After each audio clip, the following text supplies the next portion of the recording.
The year is 264 BC. Two superpowers, Rome and Carthage, are on a collision course. Rome, a land-based power, had consolidated control over Italy, driven by expansion and security. Carthage, a maritime empire, thrived on trade routes across the Mediterranean with a powerful navy. Sicily, a strategic linchpin, was the prize both empires coveted.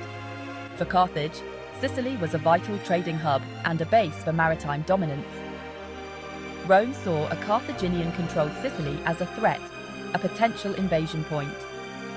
The flashpoint was the city of Messana, seized by Italian mercenaries, the Mamertines.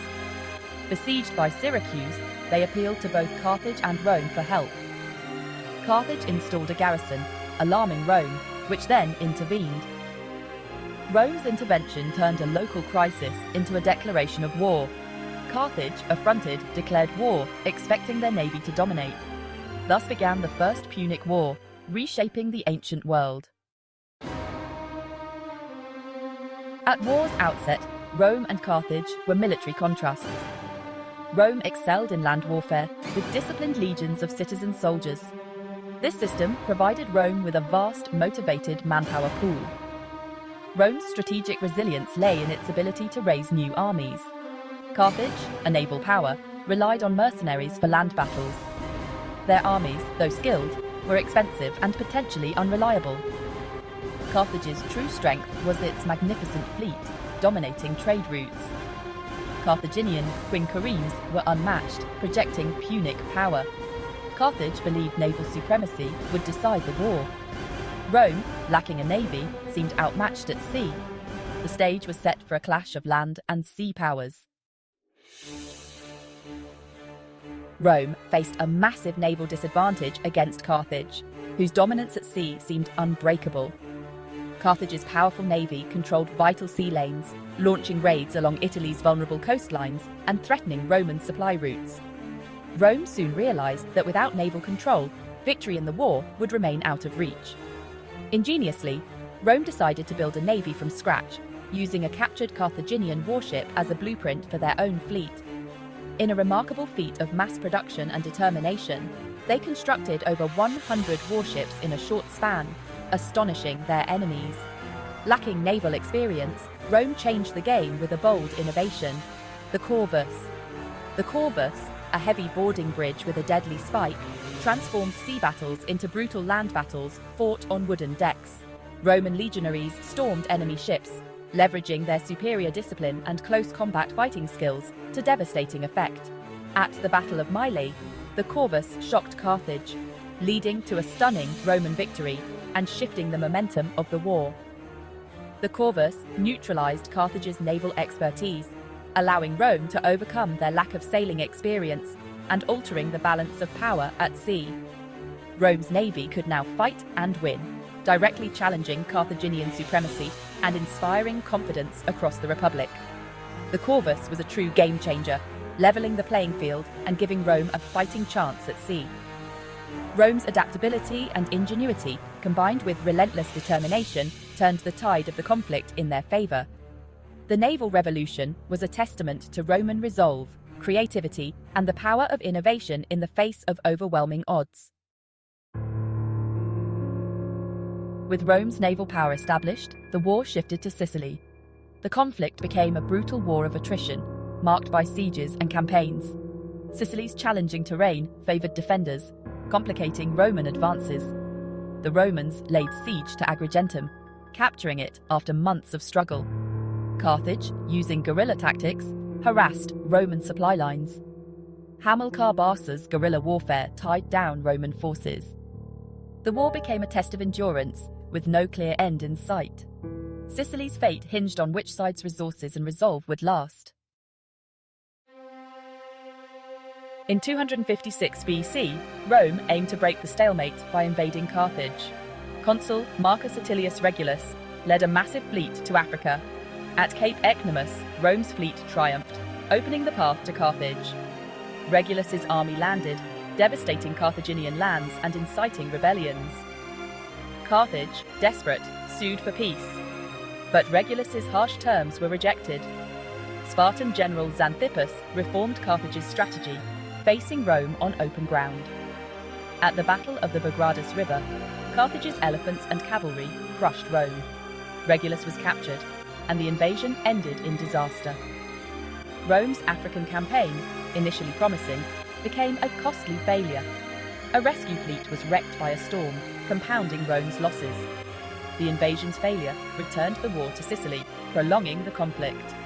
Rome's bold gamble had backfired, but their resolve remained unbroken.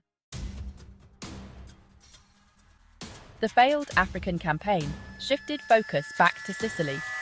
Carthage regained naval superiority, recapturing key strongholds. Rome, resilient, rebuilt its fleet and legions, continuing the fight. The war became a cycle of construction and destruction, with both sides suffering. Rome captured Panormus, gaining a strategic base for further offensives. Carthage's fortresses, Lilybaeum and Drepana, remained impregnable. The war was defined by epic sieges and naval battles. At Drepana, Rome suffered its worst naval defeat, losing command of the sea. The conflict seemed endless, locked in a bloody stalemate. By 243 BC, the war had exhausted both Rome and Carthage. Years of brutal conflict had drained resources, shattered armies, and left both sides desperate for a breakthrough. Rome, bankrupt and battered, faced a grinding stalemate in Sicily, where Hamilcar Barca's relentless guerrilla tactics kept Roman forces constantly on edge and unable to claim victory. In a bold and unprecedented move, wealthy Roman families stepped forward to fund the construction of a new fleet, demonstrating the unwavering resolve and unity of the Roman people in the face of adversity. The new fleet, lighter and faster than before, abandoned the cumbersome Corvus boarding device, instead focusing on superior seamanship and maneuverability to outmatch their foes at sea. Consul Gaius Lutatius Catulus took command, leading the revitalized fleet to blockade the crucial Carthaginian strongholds of Lilybaeum and Drepana, cutting off vital supply routes. Carthage, caught off guard by Rome's sudden resurgence, scrambled to assemble a relief fleet, but their hastily prepared ships and inexperienced crews were no match for the disciplined Romans. At the Aegates Islands, Rome's fleet, expertly using the wind at their backs, decisively defeated the Carthaginian navy in a dramatic and pivotal battle. This crushing victory severed Carthage's last supply line to Sicily, leaving their stranded forces isolated, starving, and with no hope of reinforcement or escape. Rome's resolve, innovation, and willingness to adapt had finally turned the tide, securing a hard-fought and well-deserved victory after years of struggle. The battle was a true turning point, showcasing Rome's adaptability, determination, and the collective spirit that would define its empire for centuries to come. Carthage, unable to sustain its exhausted forces and with no options left, was forced to seek peace, ending the long and devastating conflict. The war's end was not just a military triumph, but a testament to Roman willpower, strategic brilliance, and the unity of its people in the face of overwhelming odds. Rome emerged as the undisputed dominant power in the Western Mediterranean, setting the stage for its rise as one of history's greatest empires. The decisive Roman victory at the Aegates Islands forced Carthage to seek peace, ending over 2 decades of brutal conflict at sea and on land. The resulting treaty was harsh and humiliating for Carthage, requiring them to evacuate all of Sicily and pay a massive indemnity that strained their resources for years. Rome gained Sicily as its first overseas province, marking a turning point that fueled its ambitions for future expansion across the Mediterranean. The war transformed Rome from a land-based power into a formidable naval force, allowing it to master the Western Mediterranean and challenge rivals on the seas.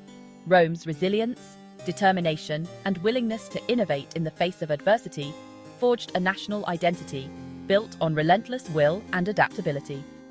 For Carthage, defeat was catastrophic, leading to internal political turmoil, economic hardship, and a deep sense of humiliation that would not be easily forgotten.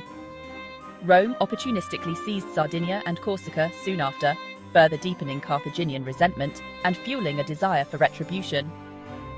Hamilcar Barca, a brilliant Carthaginian general, harbored a burning desire for revenge, setting the stage for future conflict between the two powers.